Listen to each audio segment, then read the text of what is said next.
जो तुम्हाला त्रास देतो असा संपवा. 8 सर्वात खतरनाक चाली. सहन करणं बंद, आता फक्त प्रहार. आयुष्यात प्रत्येक व्यक्तीला कधी ना कधी अशा लोकांचा सामना करावा लागतो जे सतत त्रास देतात, अपमान करतात, कमी लेखतात आणि आपली शांतता हिरावून घेतात. कारण लोक थेट वाईट नसतात, पण त्यांच्या वागण्यामुळे आपल्याला सतत दुखावलं जातं.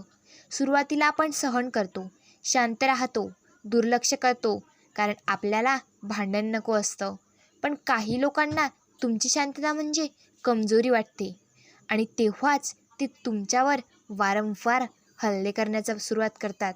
शब्दांनी, वागण्याने किंवा मानसिक दबावाने. अशा लोकांना वाटतं की तुम्ही कधीच उत्तर देणार नाही. ते समजतात की तुम्ही कायमच सहन कराल. पण आजपासून हे सगळं बदलणार आहे. आज आपण पाहणार आहोत 8 खतरनाक चालीबद्दल, ज्यांचा वापर करून तुम्ही तुमचा त्रास देणाऱ्या लोकांचा खेळ कायमचं संपवू शकता. या चाली भांडणाच्या नाहीत, पण या चाली इतक्या शक्तिशाली आहेत की समोरचा व्यक्ती पुन्हा तुम्हाला त्रास देण्याचा विचारही करणार नाही. म्हणून हा व्हिडिओ शेवटपर्यंत पहा. आणि जर तुम्हाला असेच पॉवरफुल आणि जीवन बदलणारे विचार आवडत असतील तर आत्ताच चॅनेलला सबस्क्राईब करा, व्हिडिओला लाईक करा आणि शेअर करा. कारण कधीकधी एक छोटा विचारसुद्धा आयुष्याची दिशा बदलू शकतो. चाल नंबर 1, शांततेचं शस्त्र वापरा. बहुतेक लोकांना वाटतं की एखादा व्यक्ती त्रास देत असेल तर त्याला लगेच उत्तर द्यायला हवं. पण खऱ्या अर्थाने सर्वात शक्तिशाली उत्तर म्हणजे कधीकधी पूर्ण शांत राहणं.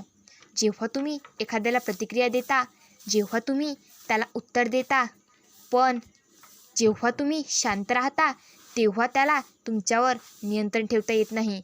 त्रास देणाऱ्या लोकांना तुमचा राग, तुमची चिडचिड, तुमची प्रतिक्रिया हवी असते, कारण त्यांना त्या प्रतिक्रियेतून आनंद मिळतो. पण जर तुम्ही पूर्ण शांत राहिलात तर त्यांचा खेळ तिथे संपतो. शांतता ही कमजोरी नसते, ती एक ताकद असते. आणि जेव्हा तुम्ही ही ताकद वापरता तेव्हा समोरची व्यक्ती गोंधळून जाते. चाल नंबर 2, स्वतःची किंमत ओळखा. ज्या दिवशी तुम्ही स्वतःची किंमत ओळखलात त्या दिवशी जगातली कोणतीही व्यक्ती तुम्हाला कमी लेखू शकत नाही. कारण लोक तुम्हाला तेवढंच वागवतात जितकं तुम्ही स्वतःला मान देता. व्हिडिओमध्येच स्किप करू नका, कारण शेवटचा मुद्दा म्हणजे तुमचं आयुष्य बदलू शकतं. जर तुम्ही स्वतःला सतत कमी समजत राहिलात तर लोक तुमचा फायदा घेत राहतील. पण जेव्हा तुम्ही आत्मविश्वासाने उभे राहता आणि तुमच्या मूल्यांची जाणीव ठेवता तेव्हा लोक आपोआप मर्यादा पाळायला लागतात. चाल नंबर 3, मर्यादा ठरवा. आयुष्यात प्रत्येक नात्याला मर्यादा असतात, पण बरेच लोक या मर्यादा स्पष्टपणे सांगत नाही आणि त्यामुळे दुसऱ्या व्यक्तीला वाटतं की ते काहीही करू शकत नाहीत. जर कोणी तुम्हाला सतत दुखावत असेल तर त्याला स्पष्ट सांगा, इथपर्यंत ठीक आहे, पण यापुढे नाही. ही मर्यादा ठरवणं म्हणजे भांडण नाही तर स्वतःचा सन्मान जपणं आहे. चाल नंबर 4, भावनिक नियंत्रण ठेवा.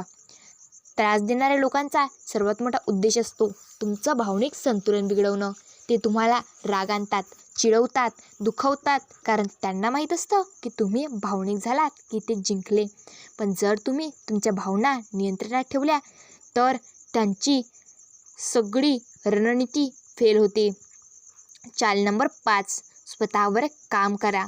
सगळ्यात मोठा बदल म्हणजे स्वतःला इतकं मजबूत बनवणं की तुमच्यावर कोणी परिणामच करू शकणार नाही.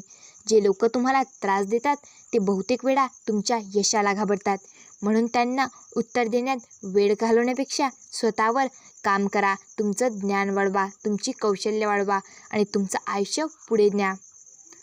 चाल नंबर 6, योग्य वेळी ठाम उत्तर द्या. शांत राहणं नेहमीच योग्य नसतं. काही वेळा ठामपणे उत्तर देणंही आवश्यक असतं, पण हे उत्तर रागाने नाही तर आत्मविश्वासाने द्या. जेव्हा तुम्ही ठामपणे आणि शांतपणे तुमचा मुद्दा मांडता तेव्हा समोरच्या व्यक्तीला समजतं की तुम्ही आता आधीसारखे नाही. चाल नंबर 7, नकार देण्याची कला शिका. सगळ्यांना खुश ठेवण्याचा प्रयत्न करणं ही सर्वात मोठी चूक असते, कारण त्यामुळे लोक तुम्हाला सहज वापरू लागतात. कधीकधी नाही म्हणणं हे तुमचं सर्वात मोठं संरक्षण असतं. चाल नंबर 8, तुमच्या आयुष्यावर लक्ष केंद्रित करा. तुम्हाला त्रास देणाऱ्या लोकांवर वेळ आणि ऊर्जा खर्च करणं म्हणजे तुमचं स्वतःचं नुकसान करणं असतं. तुमचं आयुष्य, तुमची स्वप्न, तुमचं भविष्य हे सगळं त्यांच्यापेक्षा खूप मोठं आहे. म्हणून तुमचं लक्ष तुमच्या ध्येयांवर ठेवा. जेव्हा तुम्ही पुढे जात राहता तेव्हा तुमच्यावर टीका करणारे लोक मागेच राहतात. शेवटी एक गोष्ट लक्षात ठेवा, सहन करणं ही चांगली गोष्ट असू शकते, पण सतत सहन करणं ही कमजोरी बनू शकते. जेव्हा कोणी तुम्हाला वारंवार दुखावत असेल तेव्हा शांततेने पण ठामपणे उभं राहणं आवश्यक असतं. तुमचा सन्मान तुमच्या हातात आहे आणि जेव्हा तुम्ही स्वतःचा सन्मान जपायला लागता तेव्हा जगही तुम्हाला तसंच वागवतं. तुम्हाला जर व्हिडिओला आवडला असेल तर व्हिडिओला लाईक करा, शेअर करा त्या मित्राला ज्याला खरंच त्या व्हिडिओची खूप गरज आहे, आणि चॅनेलला सबस्क्राईब करा आणि बेल आयकॉन प्रेस करायला विसरू नका, जेणेकरून आमची नवीन नवीन व्हिडिओ तुमच्यापर्यंत पोहोचतील. आणि ऑलरेडी आमच्या चॅनलवर खूप व्हिडिओज अवेलेबल आहेत, ते देखील तुम्ही पाहू शकता. पुन्हा भेटूयात पुढील व्हिडिओमध्ये. पाहत राहा आपलं TEA मोटिवेशन.